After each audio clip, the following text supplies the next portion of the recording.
Anthony Ogogo has been an Olympic bronze medalist, a model and a participant on Strictly Come Dancing.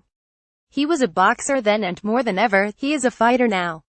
The 28-year-old middleweight, however, has not stepped into the ring for over a year.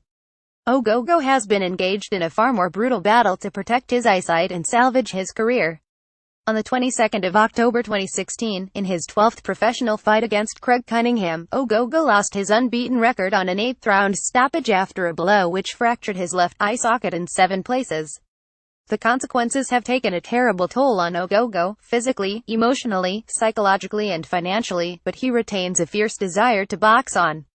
After 90 minutes, in which the traditional question-answer format of an interview has been turned into an impassioned monologue from Ogogo, I make a rare interruption. After all he has endured, why does Ogogo want to return to the most dangerous sport of all? Why risk more heartbreak when he could make a decent living as a charismatic TV pundit or reality show star? I've got this image in my head, Ogogo says. I want to be knighted when I'm old. I want to inspire so many people. I want to box like Anthony Joshua is doing now. I come from a small town, Lowestoft, and a single-parent family. We were 5 kids and we were poor. I've scraped and clawed to hopefully, someday, become someone. If I can do it, anybody can do anything. But to complete the story of me overcoming adversity, I need to become world champion. I'm nowhere near that yet. That's why I'm still fighting. This last year has been rubbish. It's been the worst year of my life. Luckily I found the best people in the world with my eye situation. If I wasn't so obsessive, my career would have been over a long time ago. But it is very lonely. To complete this story of me overcoming adversity, I need to become world champion. I'm nowhere near that yet. Anthony Ogogo has shown me pictures of his wedding to Casey, when his eye was still puffy and shut after surgery, and so what does his wife think of his determination to box again? My wife is amazing and an absolute sweetheart. She understands, but she is a teacher and she can't get time off during school. My last surgery I flew to America on my own, I found the hospital on my own. I had surgery, discharged myself, went back to my hotel, took a plane and came home alone. You've got to be mentally strong to do that. But I'm skint. I've paid for all my surgeries and it's ridiculously expensive. I had to remortgage my house to pay for my last surgery. He'll have to find the money for the next one somehow. Ogogo flies to the US in 3 weeks for another procedure which, if successful, should allow him to pass any tests that the British Boxing Board of Control will insist on him taking. He hopes to fight again once his training regime includes hard sparring, and he would love to vanquish his defeat by Cunningham, a decent pro with a 192 record. But Cunningham has none of the star appeal of Ogogo, who was once expected to match Joshua, his London 2012 teammate, as a force in British boxing. The night it all went wrong, the 22nd of October 2016, and Ogogo's defeat to Craig Cunningham in Birmingham, when he boxed on despite sustaining a fractured eye socket in the first round. Photograph Mark Robinson. Getty Images. We revisit the fight which darkened Ogogo's world. I was bashing up guys much better than Cunningham in sparring. I felt great. I expected to be world champion by this time in 2017. I came out for the first round and Cunningham's a southpaw. Our legs got tangled in an unintentional collision. It could have been a forearm or a head, but I thought, fucking hell, what's happened? The right eye was showing Cunningham way over there and my left eye had twisted out. It was like I was being hit by someone while I'm lying on my side. I didn't say anything to my corner, and in round 2, I didn't know if he was 2 foot or 20 foot away. I didn't see the punches coming until I was hit. He dropped me, but it wasn't a big punch. I just didn't see it. My left hand was tight to my head the whole fight because I couldn't see him throwing a hook. He hit me so many times in the hand that, at one point, I backed away. I thought he was well away from me. I dropped my hands because I was so tired and he's whacked me. I couldn't see he was right in front of me. Fighting blind, Ogogo still believed he could win. He was breathing heavy, and I thought, he'll knock him out. I threw a right hook with so much gusto. But I missed by a mile and did a 360-degree spin. My corner know how good I am, and Tony Sims, his co-trainer, said, what's going on? I couldn't say because I knew if I did they'd pull me out. I said I'm fine. He was confused because normally after a big shot your words are slurred. But I was so coherent. Ogogo's bruised face after the fight against Cunningham. Photograph Anthony Ogogo. The vision was so bad I eventually came back to the corner and he said, how many fingers am I holding? I was seeing 2 hands, 2 faces. I guessed and said 4. He said, I've got no fingers up. He tricked me because he knew my eye was gone. Tony said the fight's over. I was devastated because I thought I'd stay undefeated. I went to a specialist at Moorfields Eye Hospital in London and they did eye tests. She asked what are these letters, I couldn't see them. She said you should be classed as blind because you can't read these 4 letters.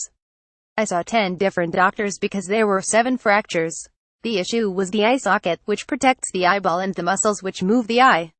The eye socket had to be repaired, but there was soft tissue damage. These eye muscles are as thin as cling film and they don't repair themselves like a leg muscle.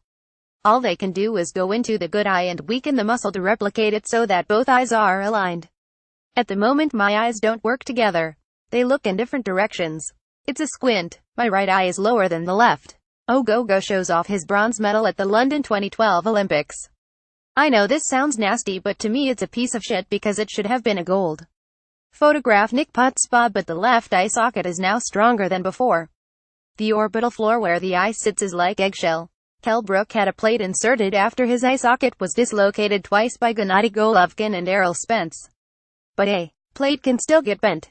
My surgeon in America has put in something thicker and sturdier, so it can't break. I've now just got the height discrepancy between my eyes. He's going to do my next surgery on the 6th of December so that the eyes are realigned. He believes he can get me back. I may have to change my style to compensate, but I would cut my leg off to box again. Fingers crossed, one more surgery and he'll be back. Ogogo must have believed on many occasions he would never fight again. No. I just thought, how are my eyes going to get better? The how was so big. There have been some very dark moments. I went to the gym the first time after surgery and tried to punch the heavy bag. I missed it completely. That shocking lack of vision forced Ogogo to seek the help of an eminent surgeon in America. He also has found the strength to persevere because he has grown used to adversity. 6 weeks before London 2012, his mother nearly died after a brain hemorrhage. When people ask me about the Olympics, I've got a generic answer because they want to hear how good it was. I go, yeah, it was great. But it was the worst time in my life. When they said we're going to turn off her life support machine, I was speechless, which for me is tough. Ogogo smiles at his talkative nature before explaining how he insisted on her life-saving transfer to Addenbrooke's Hospital, where his mum was restored finally to good health. But on his first day back in training, just weeks before the Olympics, Ogogo cracked a rib. He was then drawn against the world #1 middleweight Yevgen Kaitrov of Ukraine in the second round. Despite his rib, and not eating and sleeping properly while worrying about his mum, Ogogo beat Kaitrov and won 2 other fights at London 2012. He was still bitterly disappointed to lose in the semi-finals to Brazil's Esquiva Falcao Florentino. It still hurts now. I know this sounds nasty and people would give their left arm for an Olympic medal, but to me it's a piece of shit because it should have been a gold. Hopefully one day I'll look back on it as a real achievement. 5 years on, it's still too raw. Signed by Oscar de la Hoya as a pro, Ogogo seemed destined for a glittering career. But he has only had 12 fights in 4.5 years. He was out for a whole year with a damaged Achilles. On his return in July 2015, fighting Ruslan Shelov in Germany, his shoulder was dislocated. I was in the corner, my left arm dangling. I put it on my knee and wiggled it back in the socket. It was still useless. I knew if I threw it again it would come out totally. The next 4 rounds I fought with one arm. I still won easily, but I had to get a surgical bone block in my arm. When I woke up, the pain was unbelievable. My right arm was so withered it took 10 months of hard work to get better. Ogogo won his next 3 fights before the bleak night against Cunningham. His love for boxing, somehow, endures. I fell for boxing the moment I walked into the gym. The smells and the pictures of Muhammad Ali on the wall hooked me. I didn't know whether I'd be any good, but I would have been happy being a spit bucket boy. There have been some very dark moments. I went to the gym the first time after surgery and tried to punch the heavy bag. I missed it completely. Anthony Ogogo, he was more than good enough to win his Olympic place ahead of Callum Smith, the unbeaten super middleweight who could fight either George Groves or Chris Eubank Jr. in the final of the World Boxing Super Series next summer. As Smith soars, so Ogogo's career has plummeted. Yet he remains resolute. I've said before, I don't care if it takes 10 eye surgeries, I'm going to box again. I'm now hoping the next one, the 4th one, is the last because I've got no money left. They will do the final fixing of the eye muscle when I'm awake so I can tell him what I'm seeing. After 3 weeks my brain will assimilate the new eye position and I should spar hopefully in January. My biggest dream is to win Sports Personality of the Year. I've been invited again this year, but I'm not going because I'm not where I want to be in life. I think Joshua will win it next month. He'll be happy for him because he's a nice dude. I'm a few years behind him now, but I still want to win it one day. That drives me on because I don't want to be a bitter old man who didn't achieve what he wanted. I'm more determined than ever to keep fighting. Sign up to our weekly email, The Recap, here, showcasing a selection of our sport features from the past 7 days.